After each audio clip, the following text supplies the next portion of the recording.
Hello fellow makeup lovers, how are you guys doing today? I am super excited about this video because I went through my entire makeup collection and pulled out every single product that gives the Barbie vibes. I recently got this lipstick from Natasha Denona called Amorosa, and the packaging was so stunning, so girly, so pink.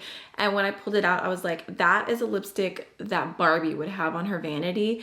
And then it kind of just got me thinking, and I was like, how fun would it be to do a whole video of all the products I have that have, to me, a Barbie girly, just very pink aesthetic. It's funny because as a kid, I did not like the color pink, but now I am a girly girl through and through. I love the purples, I love the pinks, I love anything cutesy. Actually, my boyfriend's mom calls me La Barbie, which I think is the cutest nickname, and I'm definitely trying to live up to it, so let's jump right on in. So like I said, we have the Natasha Denona lipstick in Amorosa. The packaging on this is just so cute. It's hot pink through and through, and then it is a really pretty kind of nude, cool toned shade. It's funny because I don't feel like the shade matches the packaging at all, but I am not mad at it. It was actually a lovely surprise because I thought this was just going to come in the normal Natasha Denona I Need a Nude lipstick packaging. I didn't realize this one was special, and I love it so much. I also have a lipstick here from Odin's Eye. This is the cream lipstick in the shade Love Jasmine. And this is a little bit more of a soft pink with some gold accents. I don't know if you guys can tell on camera. It is like washing out a little bit. It looks like more like beigey pink, but I feel like in person it is a really cute soft pink. And then again, it's kind of just like a nudie shade. This one's a little bit warmer, but it's a really beautiful cream finish. And then the last lipstick I have here is from Jouer. This is their Amaryllis lipstick. It's a really shiny, balmy type of formula, and it is a brown satiny shade, just super pretty. I have it on the lips, but I felt like it was not pink enough for like the overall glam look that I was doing. So I did add a little bit of the Unearthly Cosmetics Juice gloss on top, which is like a really pretty hot pink shade. Unfortunately, the packaging of this did not make the cut to go with the girly aesthetic, but then I was like, ooh, what if I did like a witchy aesthetic and I could do the sad beige aesthetic? That could be funny or offensive depending on who you are. I also have some really pretty blushes here. I knew I had to mention the Rare Beauty Nearly blushes. I'm not exactly sure. I think these are called like the melting cream blushes, but they all have the name Nearly something. So I've got Nearly Rose and Nearly Neutral, and I felt like these were definitely very girly, very cutesy. They're that soft pink. The packaging is super adorable. So I do have like a really pretty neutral shade here. These are definitely on the lighter pigmented side, but they do look pretty when you build them up or if you use a brush. So there's Nearly Neutral, just a really pretty soft nude shade. And then Nearly Rose is definitely my favorite, and I think it's the most Barbie because it's a really beautiful cool toned pink, and I just love the way that it looks, like so pretty. So there's Nearly Rose. She's a beauty. I also felt like I had to include this blush from Too Faced. This is the Cloud Crush Blurring Blush in the shade Candy Cloud. The packaging is a super pretty pink. We've got like a little heart clasp. It doesn't get cuter than that. Here's what it looks like. It's also such a pretty cool tone pink matte blush. Look at that. Look at her. We also have this Huda Beauty blush in the shade Proud Pink. And I just felt like this like packaging was like really simple, but very pink, and just like it went along with everything else. It's not quite as like uber girly, but I felt like the shade was enough for me to include it, and the color is beautiful. I'm like running out of room to swatch. It's a hot pink with a golden like shift to it. I have it on my cheeks, but I have like other things layered over top, which we can get to in a minute. I mentioned this in my recent favorites video, and I've been obsessed with it. It blends in so pretty, and I just love the color. I had to include this like blushy highlighter from Nomad Cosmetics. This is their Studio 54 shade Hot Shot. The packaging is Barbie, like the sparkles, the pink. It doesn't get better than that. Inside, it's a pinky shade with a bluey purple shift, a very intense highlight or blush topper, just depending on how you want to use it. Here's what that looks like swatched out. Just very, very sparkly, but I don't know. I feel like of everything, this is probably the most Barbie-esque packaging. I also have this liquid highlighter from Melt Cosmetics, which I thought kind of made the cut.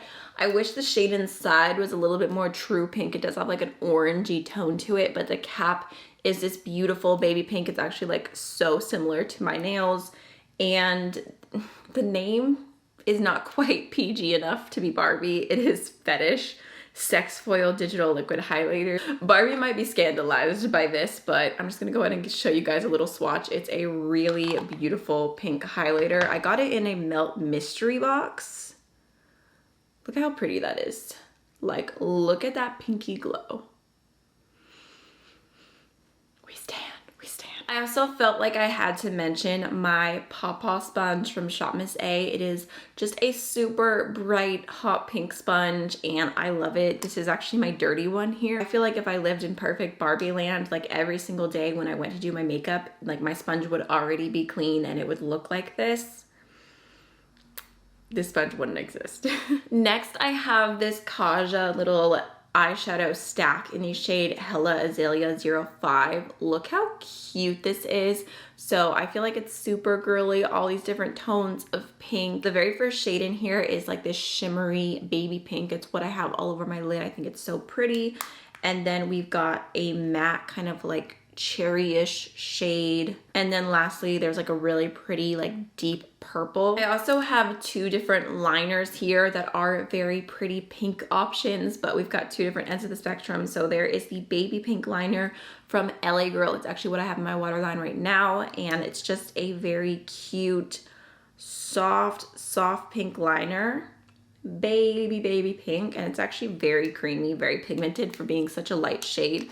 And then from ColourPop, I have the shade Boots, which is a little bit more of a hot pink. It does have a slight purple tint to it, but I felt like it was pretty pink. So let's talk about some palettes now. First, we have the Plain Jane Remastered palette from Adept Cosmetics, which is just a super pretty metallic pink. I love the packaging of this one. I think it's so cute.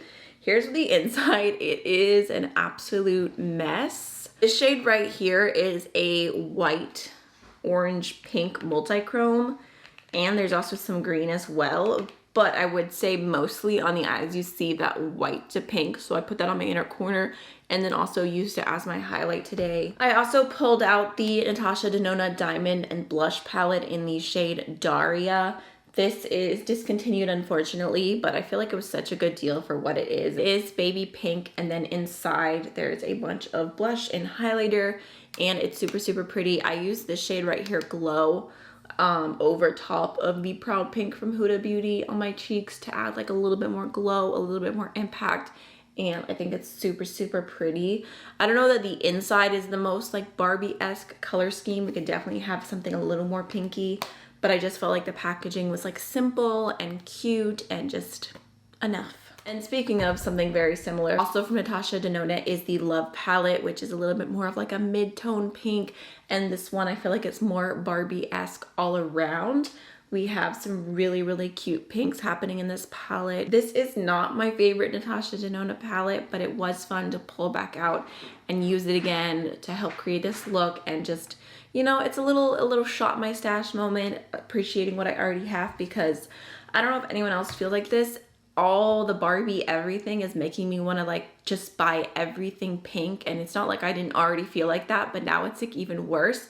So I think that shopping my stash and finding all of this is actually really nice. So last but not least, I found this palette that I have not used yet. It was actually kind of hidden in my collection, and I feel like the aesthetic of this is absolutely perfect for this video. So that is going to be the ColourPop Smoke and Roses palette. It is a beautiful soft baby pink. It has like this like really pretty lace detail. I don't know if you guys are going to be able to see. It's actually really pretty and intricate in person. I feel like majority of the time Barbie's eyeshadow is pretty neutral, and I'm like, I feel like Barbie would actually use this palette like all in all, inside outside. It's just super cute. I, like I said, have not even used it it yet. I finally pulled it out and it looks so, so pretty. There's this pink right here called Faithfully, which is beautiful. It's actually pretty pigmented. We've got Angel Eyes, which is kind of like a soft, like mid-tone pink matte. Let's do this one. This is called This Guy. Ooh, that is so pretty. So there's just a little selection of the pinks from Smoke and Roses. Like that in itself is a look right there. That's so nice. All right, y'all, that is all of the products I pulled out for this little Shop My Stash. I hope that you enjoyed it. I would love to know if you have like a favorite product that you feel like fits the Barbie aesthetic. Please feel free to leave it in the comments, and I will see y'all in the next one. Bye.